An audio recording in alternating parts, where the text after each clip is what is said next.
Hello, everybody. This is Joe Harper with Reformed Truther Ministries, and I'm very excited to welcome Alexei Kokoulin back to the show. Alexei, welcome back to Reformed Truther Ministries. Glad to be back. Yeah, you're coming all the way from the great country of Albania. I see you got the Albanian flag there. So Yes, I actually, like I like that. We yes. were talking about this off camera. I think your background there is kind of jumps right onto the screen there. Yeah, it's pretty cool flag actually. Like compared to like other countries, you have like actually eagle and some kind of scary eagle actually. If you look at it, like Yeah, quite it's kind of scary. about to say like if somebody like back in the if they had that flag in battle back in the day, I'd be a little freaked out. well, Yeah, yeah, well, anyway, we're going to be talking about today. We're doing it's a power. You're going to have to do a PowerPoint presentation, and then we're going to kind of do an interview afterward. But the topic today is the gospel in Albania. So you're going to be talking to us about your experiences sharing the gospel in Albania. You're going to tell us what the state of Christianity is in Albania. And I think this is kind of a cool topic because for Christians in the United States, America, it's really easy for us to have tunnel vision and forget what the situation of the church is like in other countries.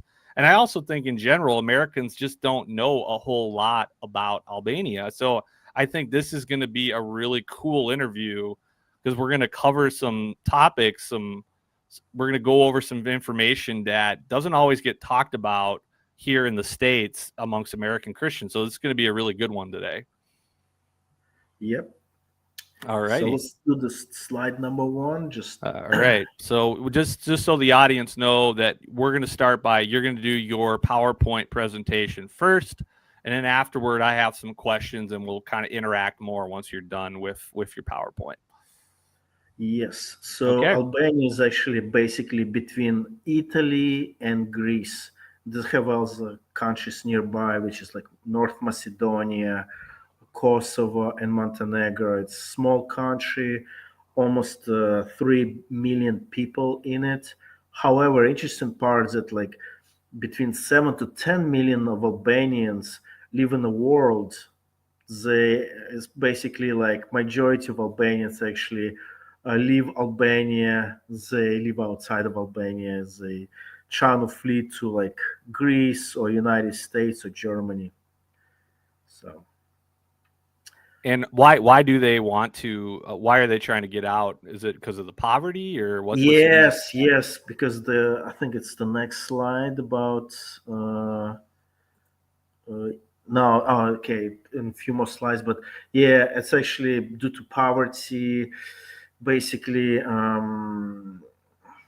corruption, like big time corruption in Albania.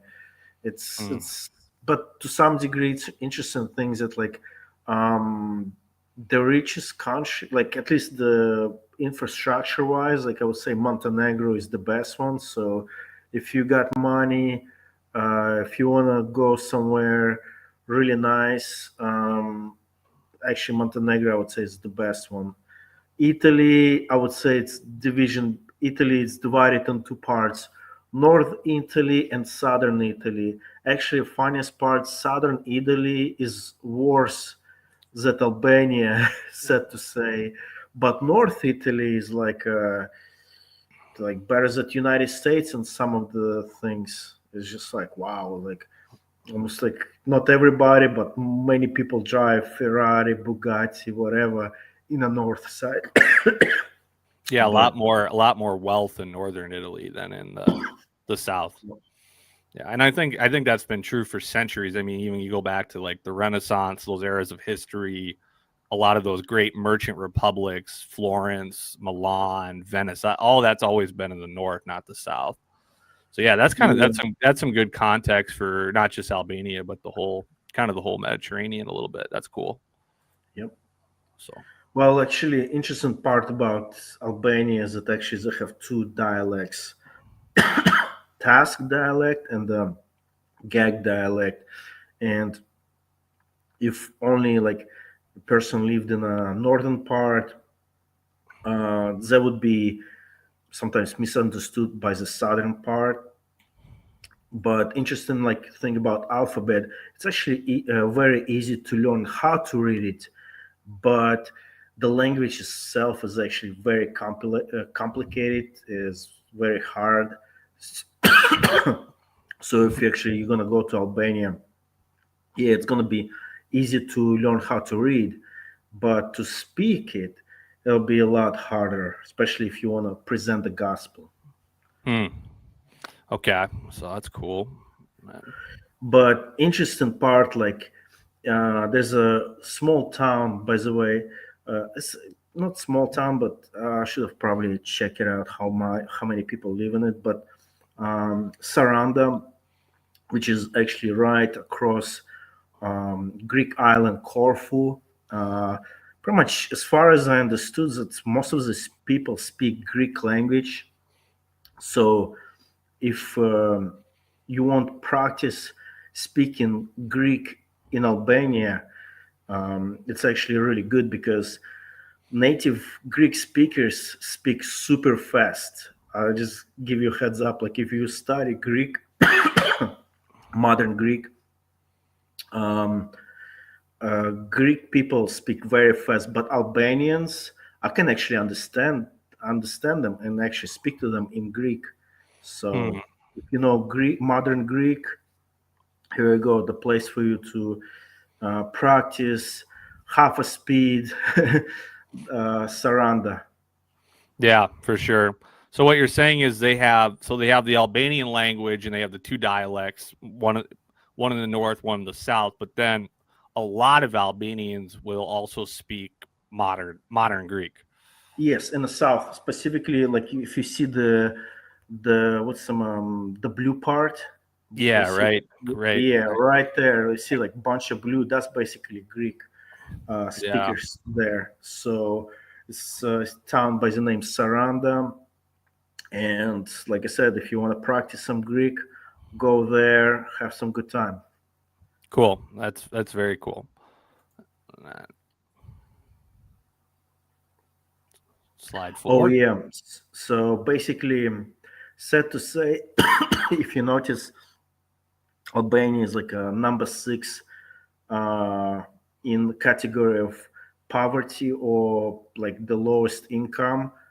And actually, like I asked a bunch of people how much they actually get paid. In reality, most of the people actually make about $5,000 a year, because as far as I understood, this flat rate as actually goes from prime minister and all the like super rich people all the way to the bottom, but it's kind of like unevenly because you have like prime minister makes like how much, I don't know, $500 million a year versus everybody else is just getting by. So actually, the normal person's salary is about $5,000. Yeah. By the way, Go yeah, ahead. yeah, and like interesting things that my um, aunt from Belarus. We talked today about how much they make. They actually make about similar, about $5,000-6,000 a year. So it's actually sad to say one of the poorest countries in Europe.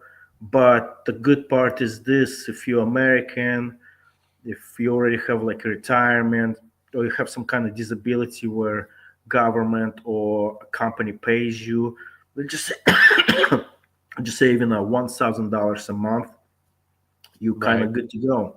You can actually go there, evangelize, live decent life, evangelize, and more worry about evangelizing to people.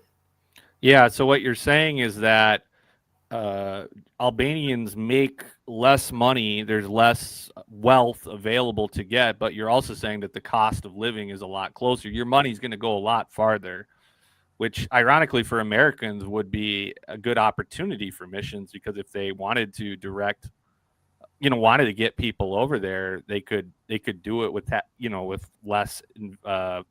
The financial resources would go farther than perhaps in other countries. Exactly. Like look at countries like Moldova, Bosnia, Herzegovina, North Macedonia, Albania, Montenegro, Serbia. I would not recommend Americans to go there because in the end of the one of your questions will deal with Serbia and the Yeah. Yugoslavian war in the end. But like the other countries, you're welcome to go. And Yeah. like I said, you can literally send a missionary for $1,000 a month, which is like, let's just say $12,000 a year, bunch of them.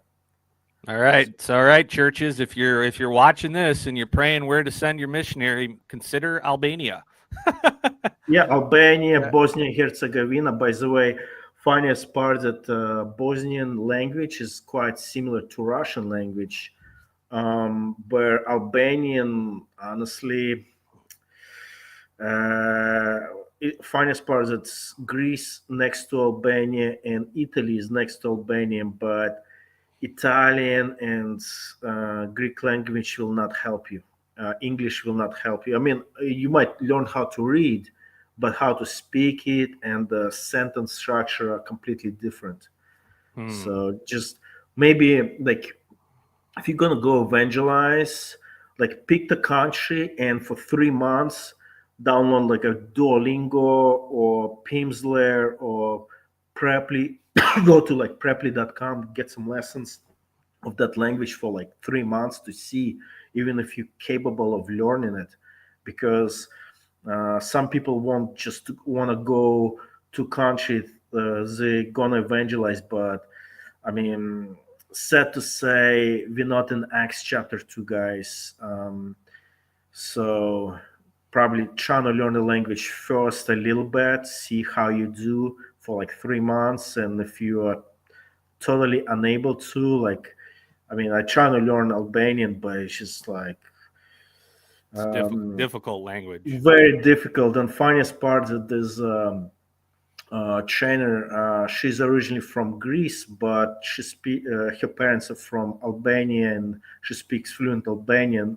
And I read like one chapter of the Bible in Greek and one chapter, the same chapter in Albanian, and she's like, Alexei, just focus on Greek. Your Albanian sucks. Yeah. And just for context, I don't know if we said this because you're living in Albania right now, and you do a lot of evangelism, and your wife is Albanian, and so she's able to translate for you when you're out on the street talking to people. Yes, exactly, exactly. Yeah, and so yeah, that's cool. Well, and we're gonna go into more detail on that a little bit later, but just the context, like yeah, Alexi, you were there, and you're talking to people Yeah, on the street, so this is stuff that this isn't just theoretical information you decide to present. You're yeah. living 2 years now, actually, my anniversary of being married and being in Albania for 2 years now. So it. Yeah, that's cool. Yeah, very cool. You're on the front lines, my friend. yeah, and like actually, it's a little bit just changed. Islam to drop down to 45% now, and I think it's Roman Catholicism raised up to like a 10, and Orthodoxy about 9 or 10 as well.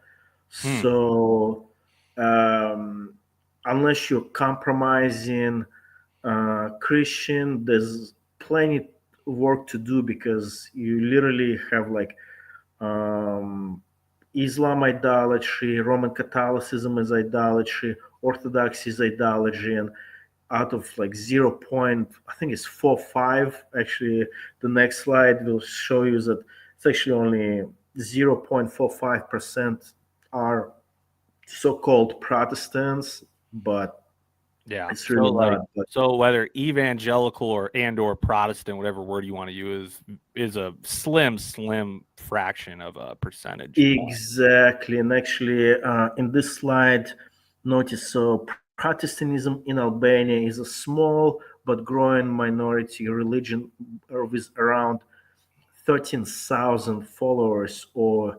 0.45 of the population.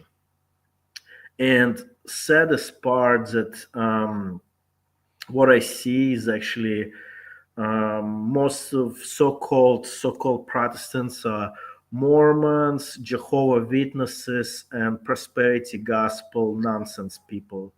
So Sad to say, it's like, I mean, maybe like 0.01% because so far I try to go to as many churches as I could throughout Albania. And so far I saw one good church in Tirana and one good church in Shkodër. And it's small churches, about 10, 20 people, depending on Sunday. Um, but the rest of it is, like I said, I see Jehovah Witnesses standing with their stands. By the way, I saw them everywhere, both in Italy, in Greece, in Albania, in United States. They standing there and at least trying to talk to people. Mormons actually is more aggressive. They actually almost kind of do like my style of evangelism. I just walk to them and ask them a couple of questions. I usually ask them, hey, can I ask you a couple of spiritual questions? And trying to present the truth depending on how they answer. And of course, the other thing is I always try to invite them for the coffee or with some eat something in restaurants. So yeah, but Protestantism, it's like like I said, 0.45%, and most of the so-called Protestants are false converts or false religion. Like I said, like Mormonism and Jehovah Witnessism, it's total abomination. So Yeah, that we could do entire PowerPoints just on that. Maybe this would be a good time for you. Like you're telling me off camera how outside the United States, churches can be typically pretty different in terms of things like how they view membership, how churches operate. Maybe you could talk a little bit about that for the audience. yeah, I mean, especially like with the poverty, it's kind of like I asked my wife, like, have you heard of like a church membership? She's like, what is it? Like, I just go to church. So for her was kind of like this whole American like church membership where you have to sign a piece of paper, bunch of piece of papers, have to give like almost like an oath to a man-made covenant. That was just uh, kind of weird, especially like with also like lots of church corruption because sad to say, how would Donald Trump would say, America doesn't send its best. Yeah, it seems like you've told me that it's kind of a great it sounds like for missions it's kind of a graveyard, Albania. There's not a whole lot in terms of American evangelicals going over there. Yeah, and saddest part actually was a couple of months ago. I met this American lady. She married Albanian husband, and they were also going like I was like, guys, this is my park, this type of thing. It's like, especially afterwards, I find out actually when I find out they are. Well, she's like universalist. I was like, so you basically saying that Roman Catholicism okay, Islam is okay. I forgot. I forgot. It was like a spiritism. It's like a New Age Christianity type of thing. And I'm like, why are you here? Like, if all the religions lead to this, leads to God, is the way of salvation. Why are you here? Why are you even evangelizing? For what? I Right. mean, Yeah, you it's you you mentioned this too off camera that you said, I mean, the Balkans has always been the crossroads of all these religions. You have Eastern Orthodoxy is all over Eastern Europe, and then Roman Catholicism, and then Islam came in after the Ottoman Empire came into the Balkans. But like you told me how there's this really prevalent trend of universalism. Despite whatever religion they're professing, there's this kind of this spirit of universalism that's prevalent. And you've seen it in your conversations on the street, sharing the gospel with people. yes. I'm not sure if the next slide is about Skanderberg or no, the hero. Oh This no, no. So No, but we'll come back to this question when we get to Skanderberg, because seems like actually he's kind of started somewhat like a religious toleration within Albania. That you first Albanian, then later on Muslim or Catholic or Orthodox. But saddest part to me, I'll read a couple of Bible verses. Matthew 23:15. Woe to you, scribes and Pharisees, hypocrites, for you travel across sea and land to make a one single proselyte, and when he becomes a proselyte, you make him twice as much a child of hell as yourself. Versus like a great commission, go therefore and make disciples of all nations. Interesting things like Pharisees also looks like they were proselytizing, going, trying to making disciples. But the problem is that what I see in Albania is a bunch of Pharisees, a bunch of Mormons, bunch of prosperity gospel nonsense people, Jehovah Witnesses, making a proselyte here and then make them twice as a child of hell as they are. right. Especially to me, like prosperity nonsense people is just so disgusting to me, like especially in Albania, because most of the people live in poverty here, and Yeah, that's where the rubber meets the road of that theology. Like you're going to go to this nation that is an impoverished nation and you're going to tell them, "Well, if you have great faith, you're going to end up rich and prosperous like, like the 1% of Americans, top 1%." And when it doesn't happen, what are those people going to think? Because God can do whatever he wants, but he's probably not going to make you rich if you're living in an impoverished nation. That if he did, the Lord can do it, but that's not going to be the norm providentially. That's not how it's going to work. So you're just going to lead people being disillusioned, and they're going to be tempted to write off Christianity altogether because you've presented this false prosperity gospel. yeah, that's very sad.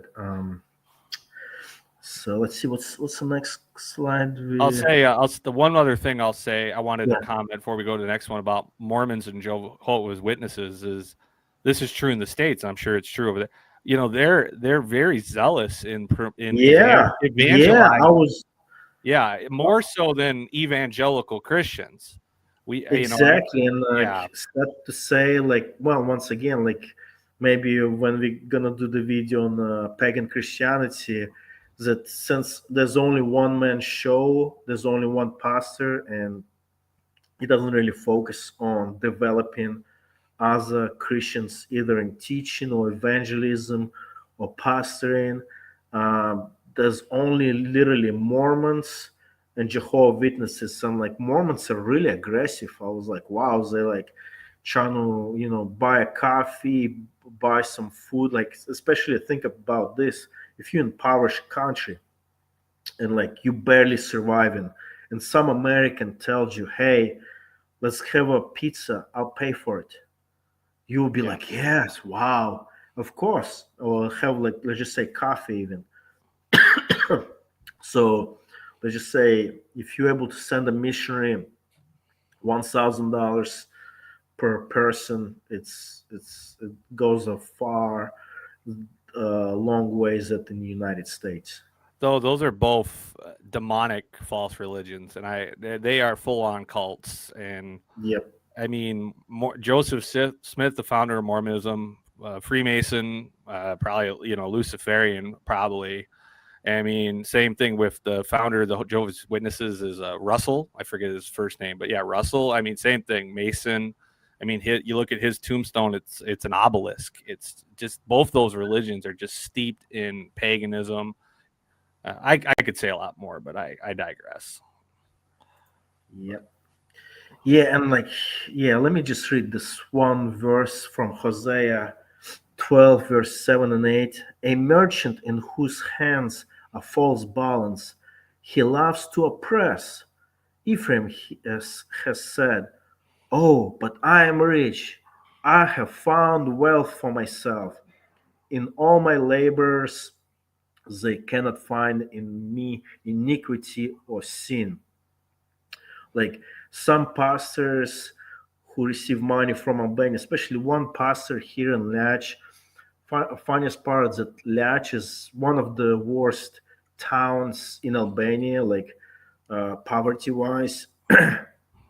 And but I was like, hey, I want to go to as many churches as I can. I told this to my wife, and we went. And this guy like jumps like Joe, no, not Joe and Benny Hinn. He jumps like a Benny Hinn, like, yeah, God make you rich. And like I was like, look at those people like around you, like they're like poor. Look at around you, like the town.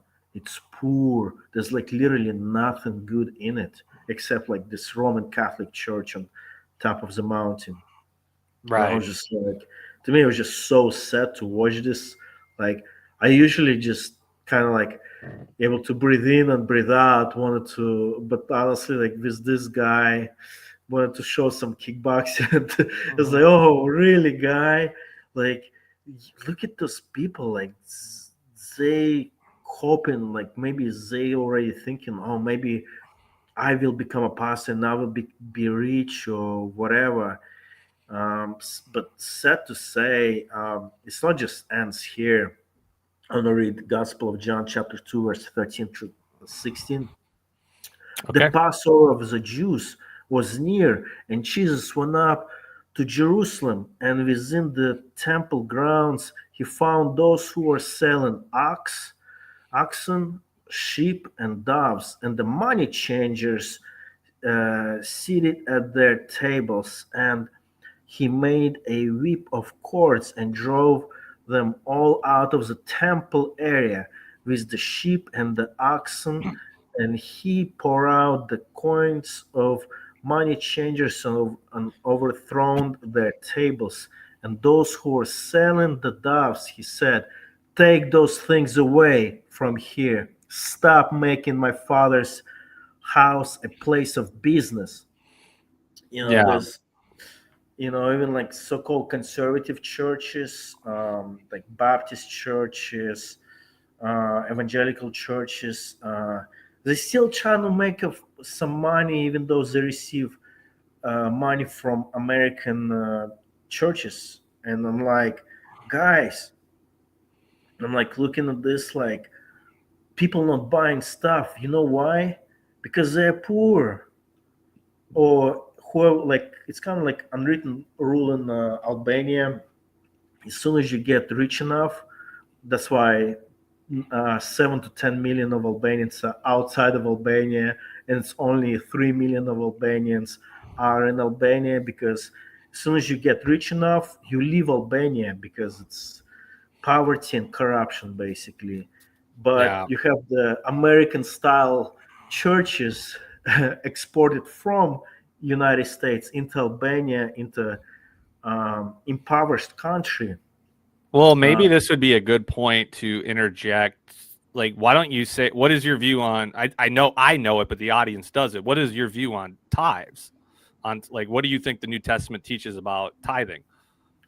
First of all, Christ fulfilled Old Testament law on the cross. Tithing was never money in the first place. And honestly, like cheerful giving, like if you have, give, and if you do not have, do not give. And on top of this, it's like in American system churches, only really one man gets money for most of the part. Maybe some, maybe some administrators, or maybe worship singers or something like that. But most of the money goes to the pastor. While if they have a regular church member who is poor, um, basically he's still expected to tithe, even though maybe he's almost don't have enough money to even pay his rent. Yeah. So Yeah, it's I mean, the when you look at tithing in the Bible, it was an Old Testament temple tax. There's no mention of that. There's mention of cheerful giving in the New Testament, but there's no mention of tithing. That's something that was old covenant. It wasn't new covenant. Now, yeah, 10%, that's a great principle. I mean, I think if you have that and you're able to give 10, that's great. I mean, I think we are called to be generous givers. We're supposed to live sacrificially for the gospel, but there's nothing in the New Testament that says you have to give 10%. It's just not in there. That's my view on it anyway. Yeah, exactly. And but once again, it's like in Albania, there's like I said, most of the people who Albanians who stay in Albania are poor, and once you get rich enough, you get out. So it's kind of like, it's kind of like, whom are you gonna milk the money from in the first place? It's like, Right. it's just mind-boggling to me. An Right. interesting thing is that um, what's some like in I noticed that some of the new translations they change these descriptions of the false prophets in Second Peter chapter 2. They shall make merchandise of you in covetousness by faint words. And interesting thing is that just making merchandise of God's people, like of course now nobody sells uh, oxen or sheep or doves, but now in America they sell sermons. Like, I mean, I'm trying to think like how much Jesus could have charged anyone, how many golden coins he could have charged to come hear the Sermon on the Mount Yeah. live from Jesus Christ himself. Could have It's charged like it 100 pieces of gold. these conferences is a really big example of, in my opinion, in the modern day, of how we have merchandised the gospel, where you'll have, I mean, this was G3 before things really went south for them. Their VIP tickets, they were going to charge, not the normal tickets, that was a few $100s, but the VIP tickets, they were going to charge $1,000 to meet the speakers, to meet the James Whites and the Vodi Bachums and et cetera, the Steve Lawsons. But I mean, that's a Kind of question. reminds me. Just real quick. I mean, should we be charging money to listen to people preach the gospel? I wouldn't have a problem if they're saying, hey, we're going to have a free will offering to cover the expenses Yeah. of the venue. That's a little different. If they're saying, hey, we do want to, just to make it happen, could you please give and support it? But when you're saying, hey, if you want to come in here, you want to listen to these guys preach, we're going to charge you money up front. Like, well, is that or is that not merchandising the gospel? Even though it would be unpopular for me to say it, I'd put forward that it is. Yeah, and especially like I used to kind of be biased. I mean, personally now, that okay in America is okay, but in poor countries like Albania it's not good. But no, I was biased at that time, and now I clearly see that no, it should not be married. It's either you live in like Luxembourg, one of the richest countries in the world, or you live in Albania, or you live in the United States. You should not be married. It should be gospel should be free. Like Christ says, the church and the spirit says, "Come and drink of the the water of life freely or without cost." Yeah. So yeah, it's just like, what is this? And like I said, Albania kind of brought me back where it's like a poverty. It's like you're really gonna milk the last thing from people. Hey, come to the conference or buy this book or that book. It's just sad to watch. Yeah, it really is. Another thing I've seen is there'll be certain Christians where maybe they're talking about topics that aren't very popular, and they'll create these online communities of like-minded people, but then they'll in order to be a part of that group, that community, the person leading it will charge a monthly fee. And I've thought about that, and I go, well, should we be charging for that? Because that's essentially what that is. I'm not going to name any names in this instance, but I've seen that online. I've thought about that. And I would say, well, if we're trying to minister, if it's about ministry and we're trying to bring Christians together, I think fellowship should be free. I don't have a problem with guys selling their books or selling some certain items on the side to support what they're doing. That's great, but we really need to. I don't think we think as very much about money in American evangelicalism as we should. Well, I think once the Great Depression hits, it's gonna be really like who's gonna buy it and who's gonna have money to buy it, Yeah, and it's just a really matter of time. It's like, or could be opposite. Like, I don't know, it's war in, like, let's just say Venezuela. Is United States gonna suck all the oil out and America regain its financial power again? We don't know that, or somebody might help out Venezuela with weapons.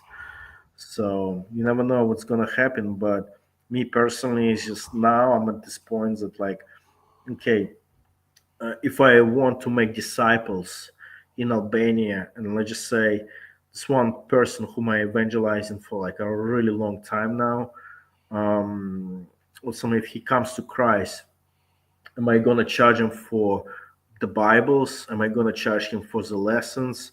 Or am I oh yeah, funniest part is that, like, my wife, she told me that some pastors even charge money to hear the gospel, not just not just Bible classes. Like, if you want to hear, if you want to attend Bible classes, it's another charge. But if you're a Muslim, let's just say, Joy, you're a Muslim, and I'm like, hey, Joy, I'm a Christian. Let's have a coffee. So we're having a coffee. I'm like, Joy, I have a great message from God, which can change your life and get you to heaven, can set you free. But to hear this message, you need to pay me 5 euros, which is like $5. But in Albania, $5 is actually a lot. But think about some people doing this in yeah, Albania. So if you want to hear the gospel from me, you have to pay me $5 first. yeah. That's So it's ludicrous. I know, but it's just sad to say. But at least what I heard from my wife, there's a couple of pastors, so-called Protestant pastors would do that nonsense. Yeah, that's too bad. And by doing that, I would say, but woe to you, scribes and Pharisees, hypocrites, because you shut the kingdom of heaven in front of the people, for you do not enter it yourselves, nor do allow those who are entering to go in. So by charging them $5 or whatever, $1 or $5, whatever, they're shutting the kingdom of God by doing so. And interesting thing, I kind of noticed that two pastors here in Albania supposedly, um, it's almost like a hyper Calvinism when you deny the proclamation of the gospel is absolutely necessary. And there's a couple of questions in Romans 10, Paul asking, how then are they to call on him in whom they have not believed? And how they to believe in whom they have not heard? And how are they to hear without a preacher? But how are they to preach unless they send? Just as it is written, how beautiful are the feet of those who bring good news of good things. Yes, and now we're going to talk about, like, Islam in Albania and Kosovo. To me, honestly, like, especially Kosovo one, like Islam in Kosovo is the weirdest Islam I ever seen.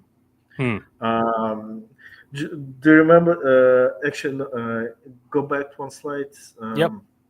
Yeah, but Kosovo is just like um, the most friendliest Islam to Americans. So if you would like to visit Kosovo and to be a VIP and almost feel like an American king, uh, go to Kosovo because it's cheap prices, and um, Albanians in Kosovo, will almost like literally will give you free rides on the bus or even give you discounts. Uh, they they would literally love Americans there. Like the song "Remember I Sent You," like, "Oh, thank you, USA, you're my best friend." Cringy song, but Kosovo Hmm. is definitely Islam that you would not ever expect. Let's just say that. It's not like this radical ISIS type Islam. Opposite. It's more like I never seen most friendliest Muslims in my life.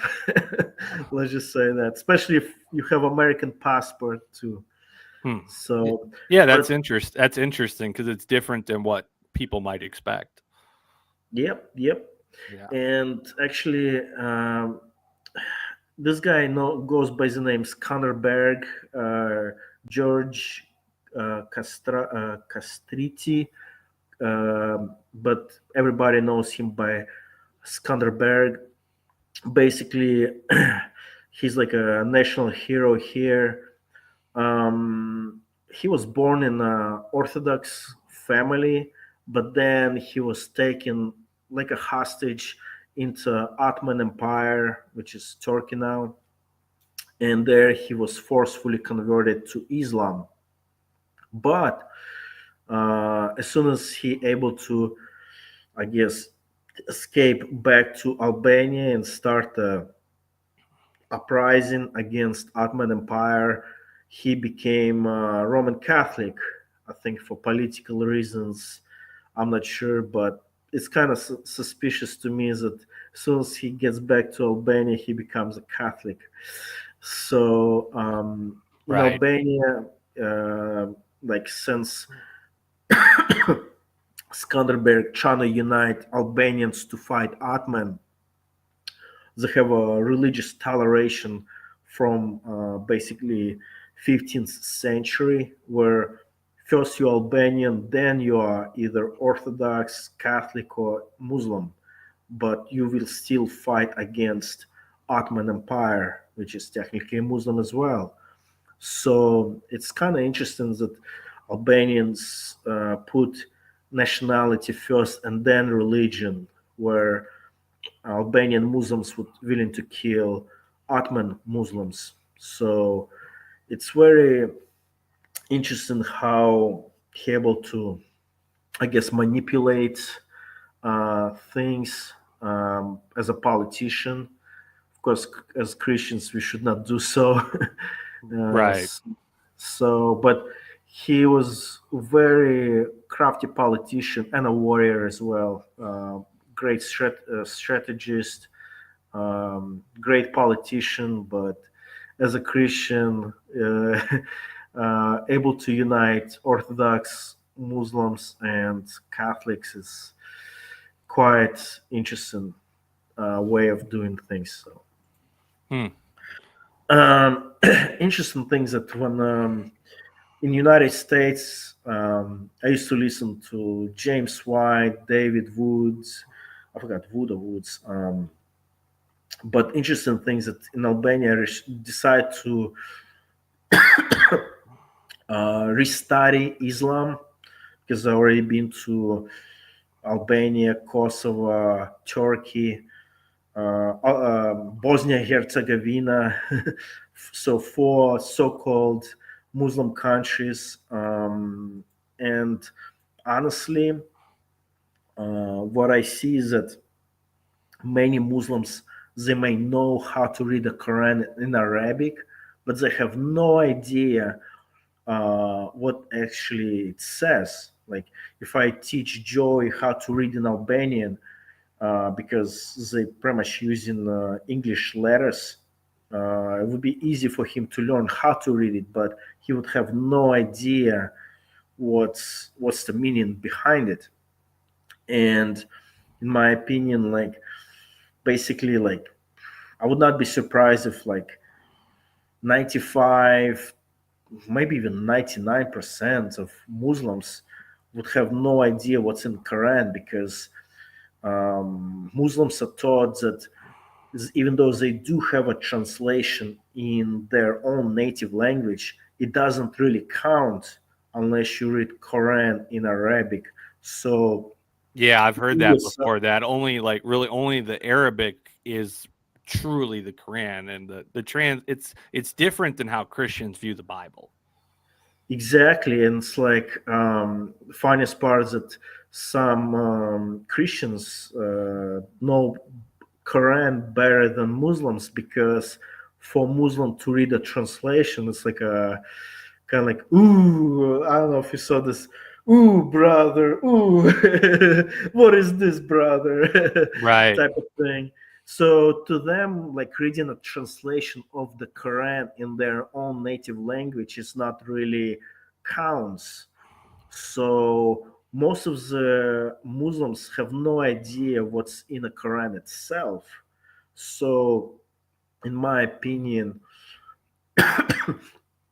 basically, whatever government permits to be Islam-like is what Islam is like in each country. Like, for example, Kosovo to me was like the biggest shock ever. Oh, you're American. Oh, free discount. I'll give you discount. I was like, that's a weird behavior. Right. I was like, I thought they're gonna, well, funniest part is like if you go to Serbia and you say you're American, or your wife is from Albania, they will kill you or might beat you up at least. So, Hmm. so it's kind of like interesting to see and like see different form of Islam, and like funniest part, like in Albania, all people like who dress like this, with all the traditional stuff, maybe like one in 1,000, 1 in 5,000, something like that, and most of them are in United States embassy who trying to get to United States. Yeah, yeah, that is interesting. Yes. So to me, I overlooked, I guess, Islam on a new way, and like when I evangelize to Muslims, I try to really point out that Jesus is the Son of God, God in the flesh, not just a prophet. With one Albanian, since he was kind of raised in a, from one side, his mother is a Muslim who wears a cross, by the way, and the father is Orthodox. I actually went through whole Gospel of John with him, and it's like, look, it's impossible to go through and just ignore those Bible verses, literally like whole Gospel of John. If you don't see that Christ is fully divine, you don't see Trinity. I don't know what you're reading if you even pay Right. attention to the Gospel of John, like John 11, 25 to 27. I'm just gonna read this uh, last part. I have come to believe that you are the Christ, the Son of God, and He who comes into the world. And notice Thomas, after Christ rose again from the dead, John 20, 27, 28, 28. Thomas answered and said to him, "My Lord and my God." So when I evangelized to Muslims, uh, actually, with one person, we literally went through whole Gospel of John in like 2 weeks. Uh, so, like my biggest thing with Muslims, I always try to focus on Christ. And honestly, like I usually sometimes ask Muslims, "Have you read the Quran?" Like Hmm. only like 1 in 10 or 1 in 20 people would say yes.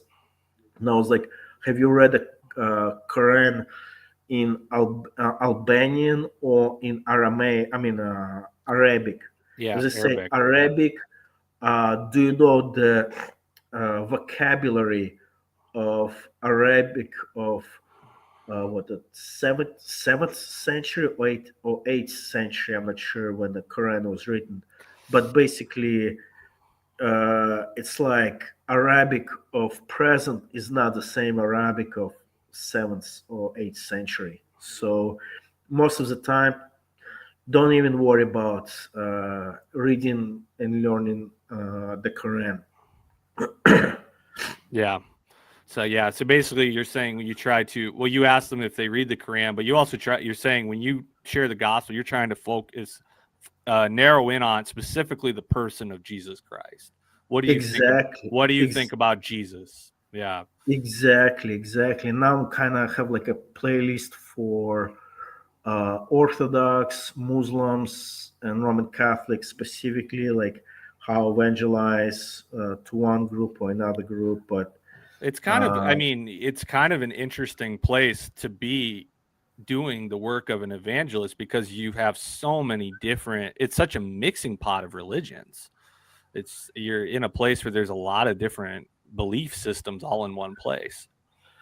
but funniest part is that like with Orthodox and Roman Catholics, I actually focus on the later part, like after Paul's conversion and till then, like basically that with Roman Catholics and Orthodox, basically on idolatry, um, with some basic verse for idolatry. For they exchanged the truth of God for falsehood and worshipped and served the creature rather than the Creator, who is blessed forever. Amen. Like Yeah. Roman Catholics, they would worship statues. Uh, Muslims, they would worship this Kaaba, this black stone in Mecca, and Orthodox, they would worship icons. Interesting thing, like if you talk to like Orthodox people, basically they're forbidden to have statues, which is a three-dimensional image, but they're allowed to have icons, which is a two-dimensional image. So it's kind of like it's kind Right. of funny to me. Oh yeah, So it's if we're supposed to hate idolatry, and Christians we are supposed to hate idolatry. It's something that God himself hates. We really shouldn't be turning a blind eye to it within quote professing Christendom. And I think I say this because a lot of Protestants and evangelicals really don't care. They are so, I mean, they don't want to talk about Rome, they don't want to talk about Eastern Orthodoxy. And ironically, a lot of young reformed men, and maybe some women too, but a lot of young reformed men are converting to Catholicism and Eastern Orthodoxy. It's something going on in the States. yeah, I mean, honestly, like in America, it's not as clear of idolatry as in Italy or it Greece. Like if you go to Rome, I mean, it's just like what are they doing? Like worshiping statues, worship. I mean, it's just sad to watch the whole thing. And Orthodox, if you go to Greece, it's just like the same thing with icons. Or like if you go to Greece, they have like a small, tiny temples right on the beach where you can go inside and put a candle for your sins and bow down to icons and stuff. So Oh yeah, it's I mean, when you look at, I mean, the idolatry, the use of images that came into the church over centuries, but it doesn't get proclaimed until this officially the Second Council of Nicaea. It's 787 is when that it got proclaimed. And you read a lot of the church fathers in the centuries before that; they were actually speaking against it, whatever theological errors they may have had themselves. It was not accepted in Christendom for centuries. This use of images and idolatry. yeah.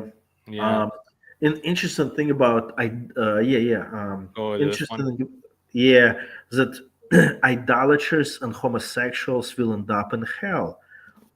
Do you not know that the unrighteous will not inherit the kingdom of God? Do not be deceived. No sexually immoral people, idolaters, adulterers. I know it's effeminate, but actually it should be compromisers Yeah. or homosexuals, nor thieves, greedy person, people, drunkards, verbally abusive people or swindlers will inherit the kingdom of God. And some of you used to be like this, but you are washed, you are sanctified, you are justified in the name of the Lord Jesus Christ and by the Spirit of our God.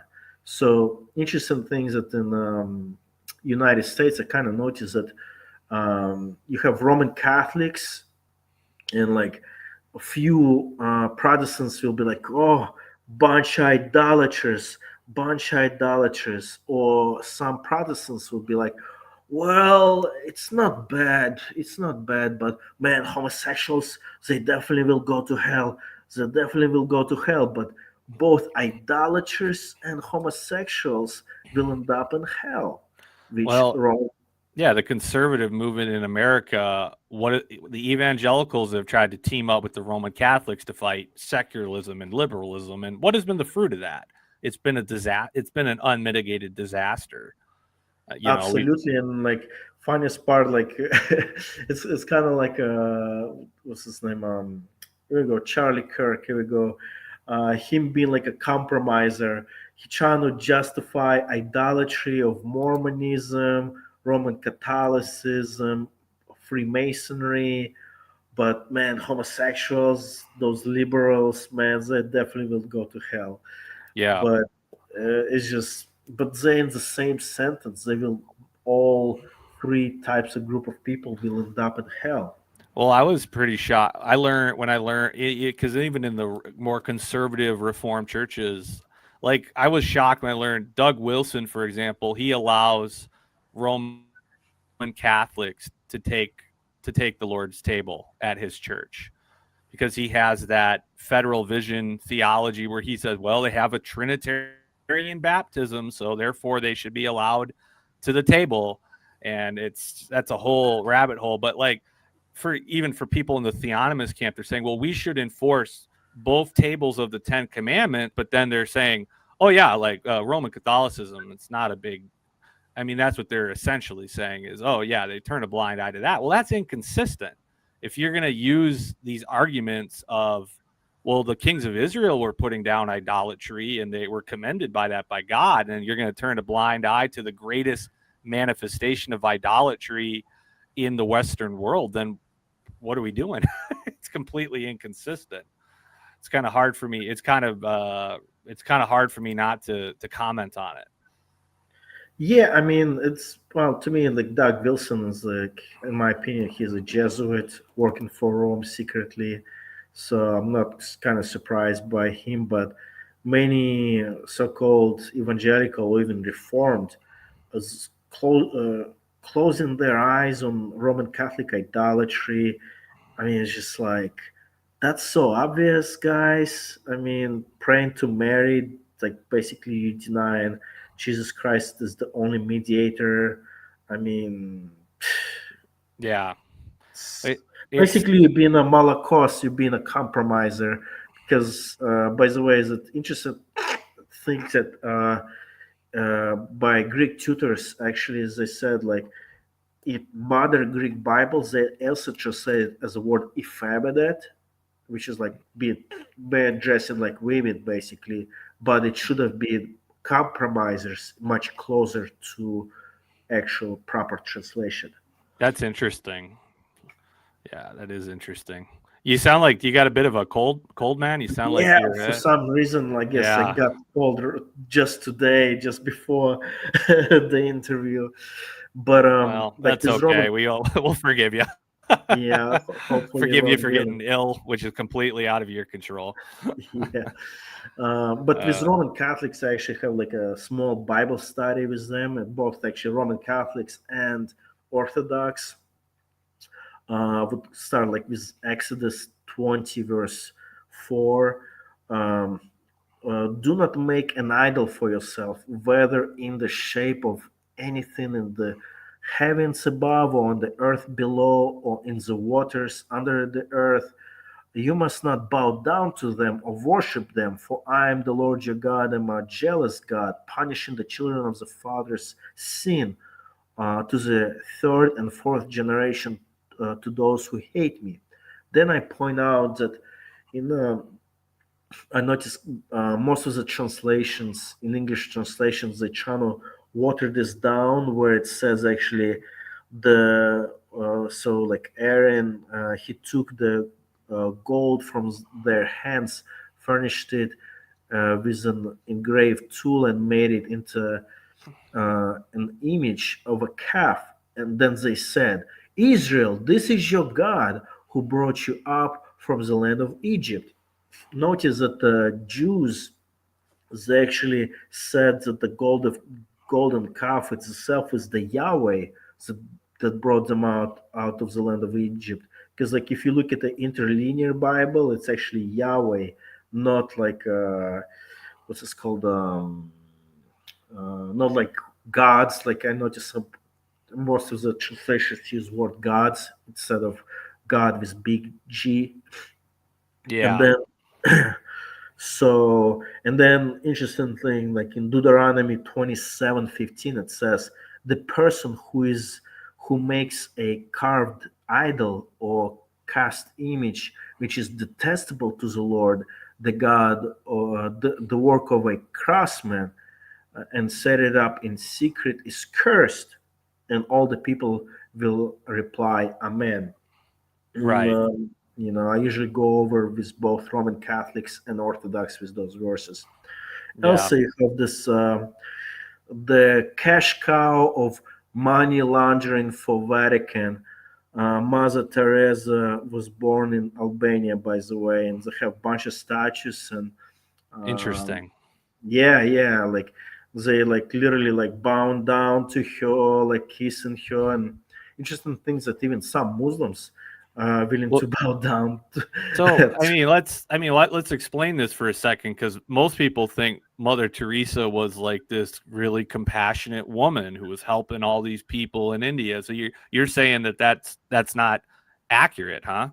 No, I know. Funniest part that Christopher Hitchens he made a movie. I think it's Hell's Angel, where he would expose her, and especially now that lots of people from India who used to be part of her ministry pretty much testifies that most of the money she just wasted away, or it Mm, was put into the Vatican bank basically, and of course 100 million of dollars was not is not big money now, but back then in what 1980s 1970s was huge amount of money where she could build like a you know state of the art hospitals, but she didn't.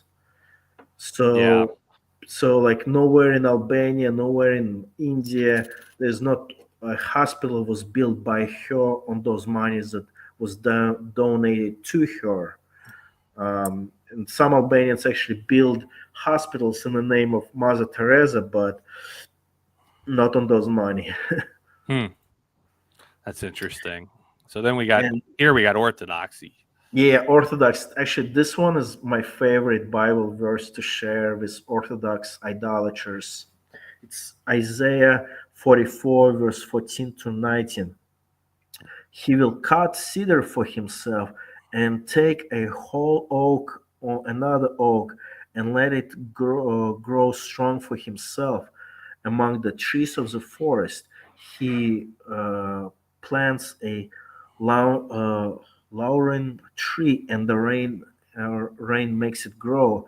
Then it becomes something for a person to burn. So he takes one of them and gives warm, and he also takes a fire and bakes bread. He also makes a god and worships it. He makes it a carved image and bows down before it. Half of it he burns in the fire oven. This half he eats meat. He roasts a roast and it's satisfied. He also warms himself and say, Aha, I'm warm. I have seen the fire. Yet the rest of it he makes into a god. His carved image, he bows down before it and worships it. He also prays to it and says, Save me, for you, my God. it goes on. But yeah, it's kind of interesting. Oh Yeah. yeah, Let's try to get through the rest of these slides kind of here, Alexei, so we can get to the yeah. questions. So Yeah. to me, the heavy burden of Islam, to me, is just saddest. Like to me, that's like saddest part here, especially during the summer. Yeah. Uh, But uh, I think we can we've kind of already talked about it. You mind if I move ahead here? Is that yeah. okay? Yeah, because we've kind of covered it, I think. And then Yeah, basically, like in the but summer. this part you haven't talked about this part with Yeah, like because every they pray 5 times a day. yeah, and like you hear this loud noise in like one of the mosque if you live next to it or your hotel is next to it. And in the summer, sometimes you have to wake up at 4:30 in the morning, and the late one, it's like at 10 p.m. at night, where you will not get 8 hours of sleep straightforward. And if you work like the job where the time is different, it's just like, I mean, you pretty much like a walking zombie in the summer, I think, Yeah. if you're a Muslim, sad to say. It's funny where I'm at in the Twin Cities in Minneapolis and the surrounding areas. We have because of immigration, we have a very large Somali Muslim population here in the Twin Cities, and like many parts of the U.S., it's not as bad as Europe, but there's an increasing Islamic influence in the part of the country where I'm at, and also in other parts of the U.S. too. But it's really prominent in the Twin Cities. There's the guy running for mayor for the Democrats in Minneapolis, and he's a Somali Muslim, and then the congressional district I am, Ilhan Omar, a Somali Muslim. So yeah, increasing influence even here. Yep.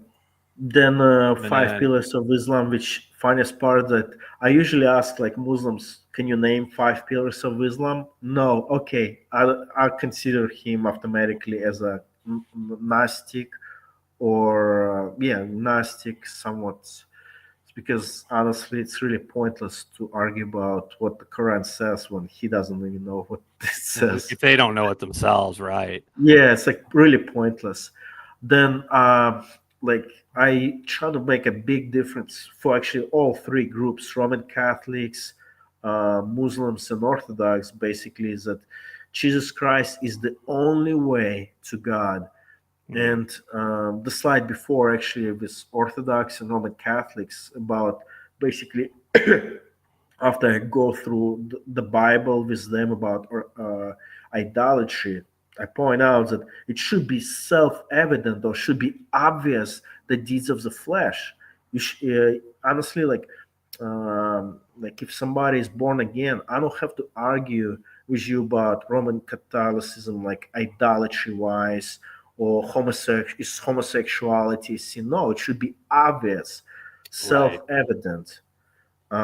So, and the good deeds is the deeds that Holy Spirit causing within us.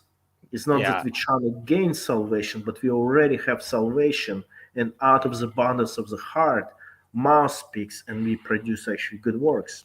So I mean, to sum it up, for both Rome and Eastern Orthodoxy, when they're praying to Mary, praying to the saints, they're praying in front of either Rome, the statues, or Eastern Orthodoxy, the images.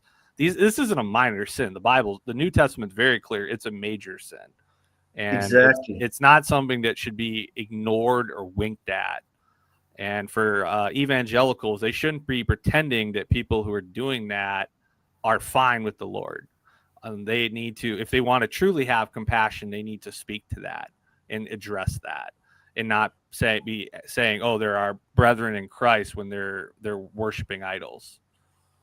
Exactly, and I mean, and I would even question like, hey, if with some is evident, like it's self-evident, like evident it says in this translation, but it's kind of like obvious. It should be obvious to you that this bowing down to statues, so bowing down to icons, is idolatry. So sometimes maybe some people. Uh, Compromising so much, maybe say their salvation might be even questioned. I feel like in in evangelicalism, they'll talk about things like social justice. They might talk about cultural Marxism. A lot of talk about Islam, especially after 9/11. But Rome, I mean, maybe you get a mention of it here or there, but it's not really talked about that much in evangelicalism because there's all this ecumenism. And it's, I mean, evangelical Catholics together and all the what was it, the Manhattan Declaration, like it's something that's really ignored. Yep, sad to say. Sad to say, but all right. And Yeah, then you kind of talk, you want to talk about this more, or you yeah. said, Actually, talk like about interesting things that in Albania, it's almost doesn't really matter Orthodox, Muslim, or Roman Catholic, but all of them are universalist basically. So it's kind of weird, like even to evangelize to all the three groups, but ultimately almost all of them are universalists. Like if you talk to a Muslim, it's like, what do you think about Christianity? Yeah, we're going on the same way. What do you if you ask Orthodox, what do you think about Islam? Oh, it's the same. Yeah, as long as you live a good life, you're good. And I was like, no, you're not. yeah. So it's That's kind in of the spirit of the age. It's universalism in the new age. It just yeah, kind of but in Albania it's just so weird that even Muslims, like, well, to some degree, once again, once I find out that basically most of them never read a Quran, or if they read a Quran, they have no idea what's the meaning behind it. So it's just very weird. right. And then okay, and then these are right here are the questions that Yeah. And I should go one by one because actually I can click next. yeah. Can you please So go into a little bit? Okay, it's yeah. basically I usually so start off like people sit in a park. It's like a one really good park to evangelize. Come by, say, can I ask a couple of spiritual questions? Some people say no, but most of them say yes. If you would have died today, where would you go, hell or heaven? And most of them they would say, well, I'm a Muslim, or I'm a Orthodox, or I'm a Roman Catholic. I live a good life. I don't kill nobody. I'm a nice little person, basically. Well, I would explain to them, all have sinned and fallen short of the glory of God. All your righteousness is a filthy rags before the Lord. Without faith in true Jesus Christ, you cannot please God. Matter of fact, without faith, everything is a sin. All you think is evil continually before the Lord. Right. And I explained to them that uh, Islam is idolatry, or basically, yeah, Islam is idolatry, Orthodox is idolatry, or Roman Catholicism is idolatry, and it's a way to hell, basically. Right. Yeah, absolutely. And you've told me about how you've had fruit. You've had good conversations. You've done Bible studies with people. So Yeah, it's yeah. Actually, like I said, like now I'm trying to like follow up with most of the people. Like even though they don't call me or they don't contact me, but if I see them in a park, tell them like, hey, maybe we should have like a cup of coffee, something like that.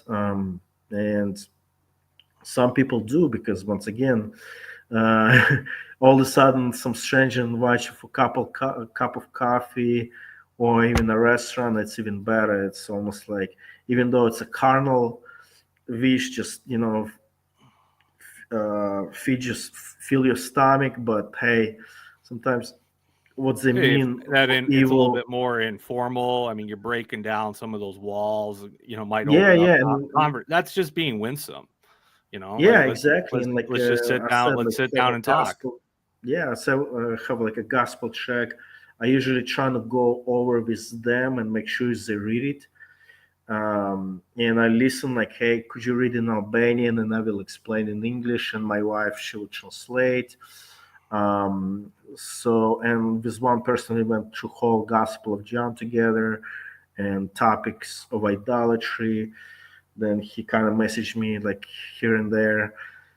So we'll see what's gonna happen with him. So that's how I Yeah, usually evangelize. that's cool. And then this is the one I'm really been excited to ask is because the audience doesn't know that you study Greek, and you're Yes. doing a lot of work in modern Greek right now, but you're hoping to be able to also know biblical Koine Greek or Kine Greek, if I'm Kini, just pronouncing Kini, just simple Kine. Kini. Yeah, but why don't you tell us? Because I don't think many people know like what is the state of Bibles, Protestant Bibles in Albania. Because I don't think Americans have any idea about what this situation is like.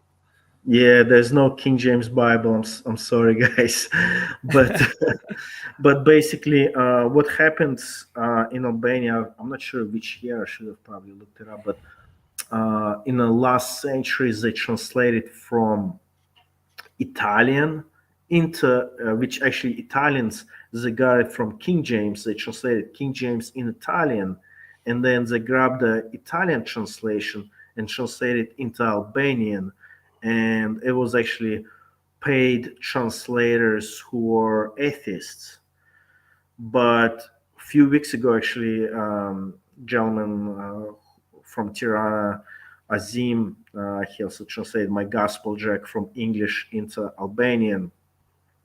Told me that they finally got a new translation where they translated New Testament from Greek, but seems like funniest part that like many Albanians esteem Americans so much they would use American Greek interlinear Bible instead of actually going to Greece, which is literally the country next door and would much cheaper to learn in Albania instead of sending somebody into United States. So that's Hmm. still, I think it's could be improved, especially if the translation was made from America by scholars who learned Greek from Americans instead of the scholars who learned Greek from Greeks themselves, because I think Greeks they know Greek better than the Americans. And you've said that you've told me how you believe that learning modern Greek can enhance learning biblical Greek. And you've also said that you see it as that the American seminaries teach you to read the New Testament in Greek, but they don't have any idea how to speak it. And there's a lot of context that even Americans who have gone through seminary level training don't have. So maybe you could talk about that a little bit. Oh yeah, funniest part when I was still kind of like was on the edge. I decided to do truck driving over the road, and interesting things that God put me into this town in the middle of nowhere. I can't even remember the name of it in Montana, and I went to this one church. I think it was. I'm not sure which what's even denomination was that, but the pastor had a PhD in biblical Greek, and I asked him like, "Tikanis, Melene Alexei, Kesis." He's like, "What?" I was like, "Okay, Poselene. Like, what is your name?" I don't know. I'm sorry. So I was like, huh, interesting. So even basic things in seminaries, they don't even know how to say it. Yeah. So, In a lot um, of, I mean, I took Greek 1 and 2 at the seminary level, and I've lost a lot of it because I haven't kept up with it. But I mean, I think when the textbooks, a lot of times they'll be in the beginning, in the preface or the introduction, there may be a little footnote or a little paragraph section about pronunciation. But they'll, you can go find very obscure papers about how things are pronounced, whatever. But it's very much an emphasis just on on reading it. I can even speak to that, having taken some language training at the seminary level.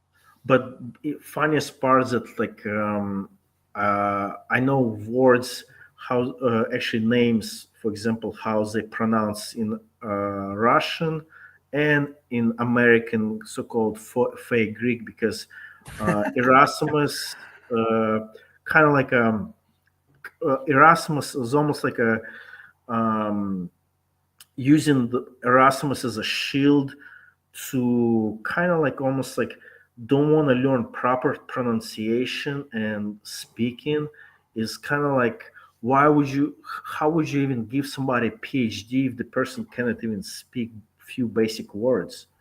Right. uh, to me it's just the oddest thing. And like, and once again, modern Greek is about 50% of Kini Common Greek. So if you learn modern Greek first, you already have 50%. All you gotta do is learn extra words and little bit modification of sentence structure. Yeah. So that's why I usually prefer to learn modern Greek first and then go into the Kini Greek. And last thing I'll ask you before we go to the next question is, I mean, you've talked about the difficulty that would come from translating, doing translation work into Albanian is Albanian's a hard language, and you said it's really not connected to some of the other uh, linguistic branches or family trees. It's not. It's Yeah, not like it's actually it's not a Romance language or a Latin based no, language. it's actually like if you Google it, it's actually on itself. It's literally have nothing close to it, like Yeah, it's not close to Greek or Russian or any of the English, or Italian. any of No, them. It's any of completely stands on its own, Albanian. exactly. So it's kind of like, to me, it was just like, man, like Bosnia Herzegovina, it's very close to Russian. Bulgaria is actually very close to Russian. Okay, Greek, which I studied, um, Italian is actually close to English, but Albanian language, it's especially like you have two dialects, which make it a little bit more difficult. Like if you're gonna go evangelize to Albania, make sure you know which dialect is used in which part of the country or which city specifically. Like if you gonna go to Kosovo, I already forgot. I think it's Gag dialect is used. So make sure you study that specific dialect, so you would not have to waste a lot of time. Yeah. So I mean, the bottom line is that there's a lot of work that needs to be done to get a better Albanian Bible. Like there's a lot Yeah. of like, and I mean, you could talk about this too because you've talked about how you. Why don't you tell the audience what you've told me about how you feel about how Bible translation is something that is not appreciated in evangelicalism as it should be. Like, Yeah, maybe speak it's to that a little bit. yeah, it's this one gentleman. He translates lots of books from English into Albanian, but seems like throughout evangelical world, like seems like the Bible is almost like something that people trying to use to justify their book. Like, okay, here's a reference here and there. Where Bible, I believe in itself, if it's translated properly and accurately, it should be easily understood. Interesting things that when I was learning Greek, I was specifically trying to use either non-orthodox or somebody who is agnostic. And basically where I came up to conclusion is basically it was written for like middle school people. It's not written like, for example, like perpetuation. Instead, we could have translated as a mercy sacrifice, much more simpler word to understand, or expiation. It's like the New Testament is basically using words of the first century that a regular person could understand. They would not try to use some lawyery or some political language and stuff. It will be actually should be easier to understand. And Yeah. also, since uh, many Albanians esteem Americans so high, I think Americans know Greek better than Greeks. themselves, which is kind of ironic. Yeah, but you've said like a lot of men, they may want to say, "Oh, I want to be a pastor. I want to be an elder." Yeah, it's like Some might want to be a missionary, but like there's not a lot of guys saying, "Hey, I want to be a Bible translator." Like there's not a funniest part. Yeah, actually, specifically translating into foreign languages. exactly, and like actually used to be part of a weekly Bible translations group, and most of the people they try to translate from English, let's just say into Russian, or from English into whatever language is need to be translated into, but most of the translators, they have no training at all in Greek or Hebrew. So, Right. and some of them don't even know about interlinear Bibles that you can actually use the software. Pretty much gives you like 99% accuracy actually to Which is translate it. it's a great tool, but it shouldn't be used as a replacement for knowing the languages if you're doing. Yeah, Yeah, exactly. And it's sad to say, it's like, I mean, like if you saw like Joe Rogan's podcast where he said, no, it's from English to Italian to Albanian, from Albanian to some other language, but it should not be so, especially right. when you have Greece right next door. Well, I would say that, I mean, when we read about the Great Commission in the end of Matthew and Mark, I Mhm. mean, obviously proclaiming and the preaching is what we read about, but if we're truly fulfilling the Great Commission, it includes the word of God has to be translated into the languages of the nation. It's a major part of the church's calling. And so I'm really glad like our conversations have been helpful for me. It's been cool to think. I'm like, yeah, that's something that we don't always think about as much. And I think that's helpful. And it's something that Christians we should be thinking about. Like, yeah, and praying about. We should be praying about this. Like we need to pray that nations that don't have Bibles from the originals into their language, they need that, and that's Y- something that you- we need to pray about more. Yes, absolutely. And like actually today I was listening this one Ukrainian podcast, and there she was praying that hey, we only have translations from like 16th century. What's wrong with that picture? Like we don't have like modern translations. Why?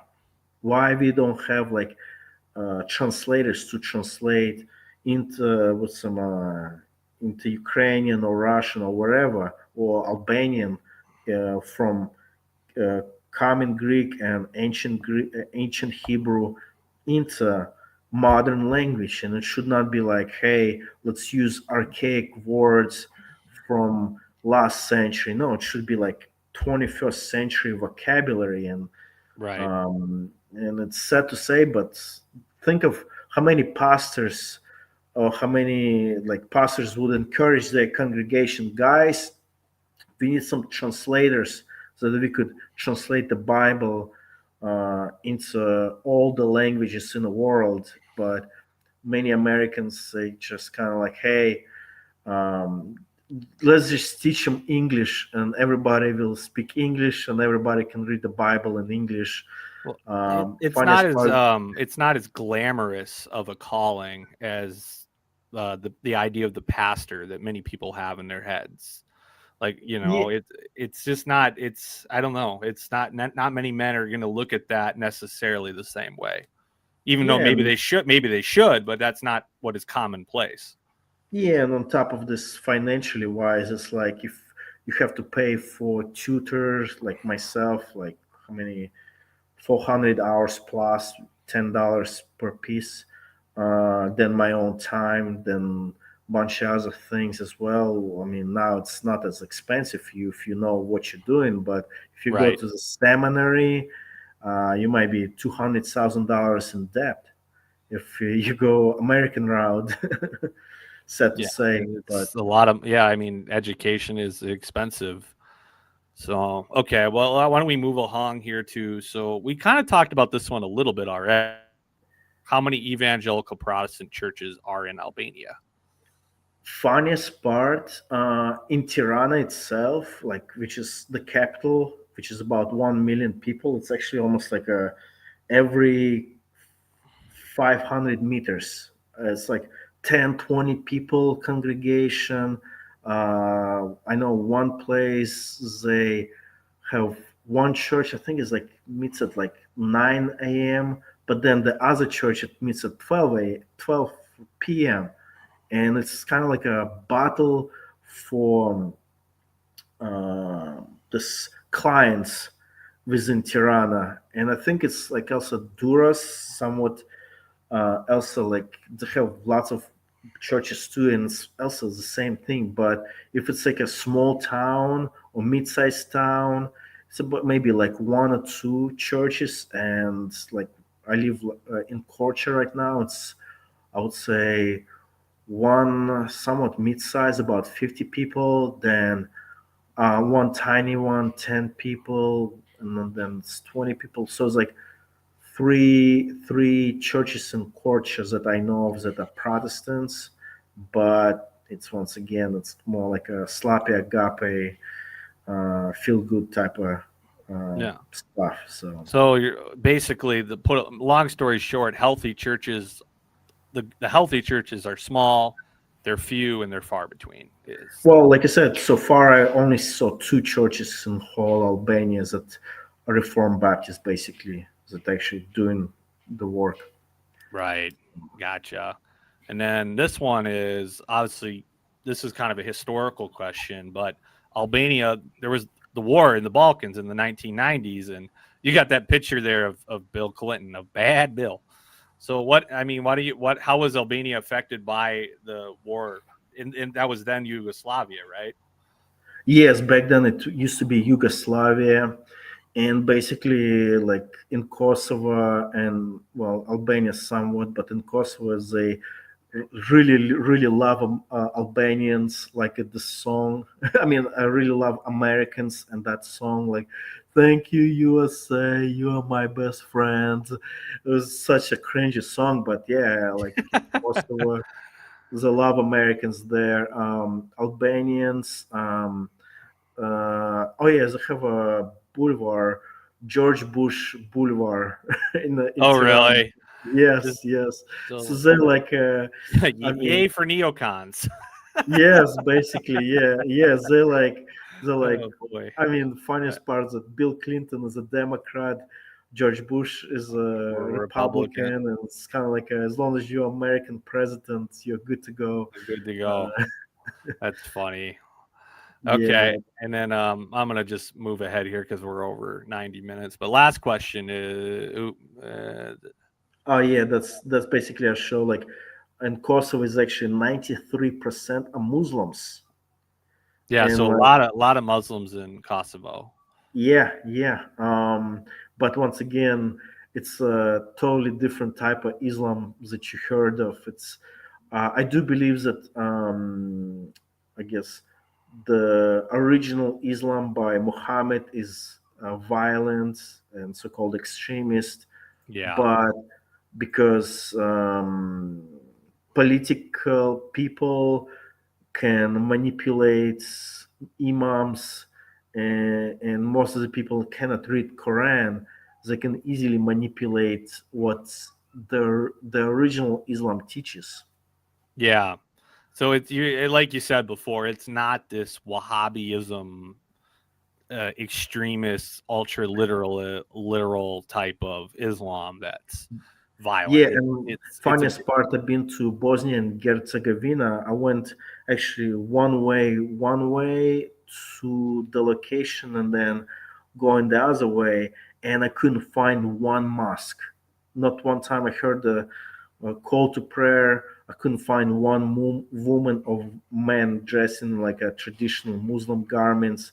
So I'll start questioning even like maybe the whole thing, that how they describe this Yugoslavian war as maybe just like a big political propaganda, overall speaking. right. Okay, so that's good. Let's go to the final question is, and then we'll close out. Is what is your hope and prayer for the progress of the gospel in Albania? Well, Paul wrote in Romans 15:20, and thus I make it my ambition to preach the gospel, not where Christ has already been named, lest I build on someone else's foundation. And also I would say Matthew 9:36-38.